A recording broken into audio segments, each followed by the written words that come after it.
Well, happy Friday, everybody. We've come to the close of another week. Today we are in Proverbs chapter 6, and while you're opening your Bible there, just want to encourage you to make sure you're in worship with God's people this coming Sunday morning. Here at First Baptist, we have our three services, contemporary services at 8:30 and 11 o'clock, and our traditional service in the middle at 9:45. So be in worship this Sunday, and if you can't be in the building, join us online.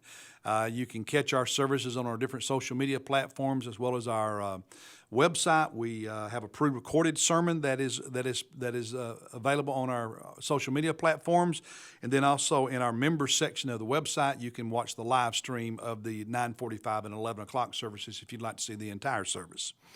All right, Proverbs chapter 6. This is like some of the chapters in Proverbs that it just deals with so many topics and things we could talk about, but two of them stood out to me, which I want to share with you today.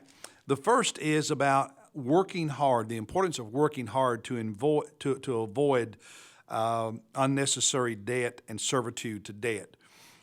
In verses 1 and following, he says, "My son, if you have become surety for your neighbor, have given a pledge for a stranger, if you have been snared with the words of your mouth and have been caught with the words of your mouth, do this then, my son, and deliver yourself."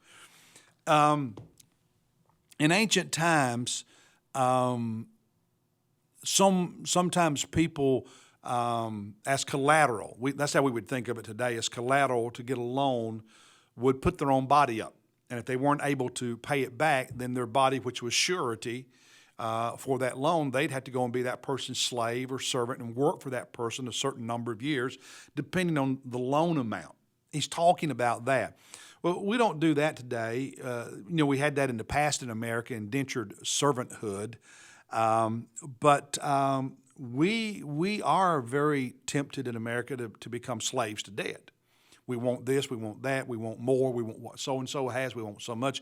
And we run up credit card debts, we run up, not only our mortgage, but line of credits on that. And some people have more than one line of credit, and they're just living paycheck to paycheck because they're in bondage to debt. It's a real problem. Well, what he says in the next several verses down through verse 11 is, don't stay that way. Work tirelessly and get out of that situation. Be determined and do what you have to do to be able to reach a place that you're no longer living as a slave to debt. Now, it's not saying that all debt is bad, but boy, when it's your master, it's bad. And there's a lot of people in America, and probably some of you listening to me right now, debt is your master.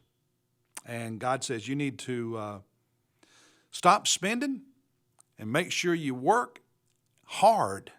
Do whatever you got to and get out from under that load, the yoke of debt. Now, the second thing that spoke to me in chapter 6 is down in verses 16 and following. Now, this is a passage you've probably heard, read, but I want to point out something I think we often overlook. Starting at verse 16, he says, "There are 6 things which the Lord hates, yes, 7 which are an abomination to him." So these are things that God really does not like.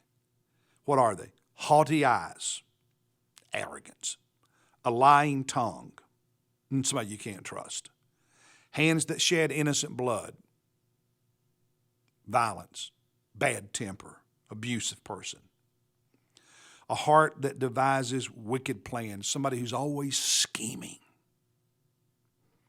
feet that run rapidly to evil. They'll get caught up in whatever, and if so-and-so says, let's go do this, or the crowd's going that way, it doesn't even if it's something bad or something wrong or something dumb, man, they'll go with it. A false witness who utters lies. Somebody who just doesn't tell the truth when they're interrogated, when they're in court, when they're being asked something by their boss or their spouse. Then the last one who spreads strife among brothers. That's the person who's always causing trouble at church. The person who's always causing trouble in the neighborhood. The person who's always causing trouble in the family. Person who's always causing trouble at school.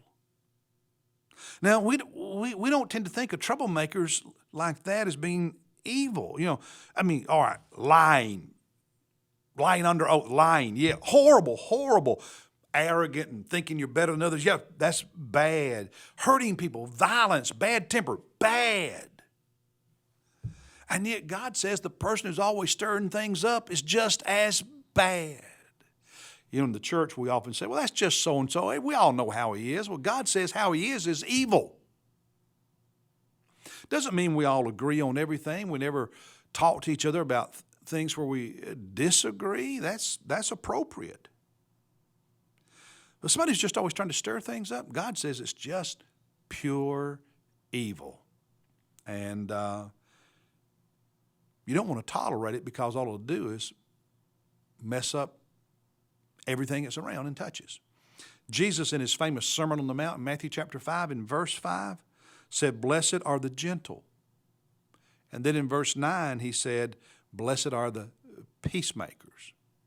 Never did he say, blessed are those who just say whatever they think and cause trouble everywhere they go. He says, they are evil and God hates it. So don't be like that. Be a peacemaker and be gentle. Hey, God bless you. I'll see you Sunday in worship, and then Monday with another word from God.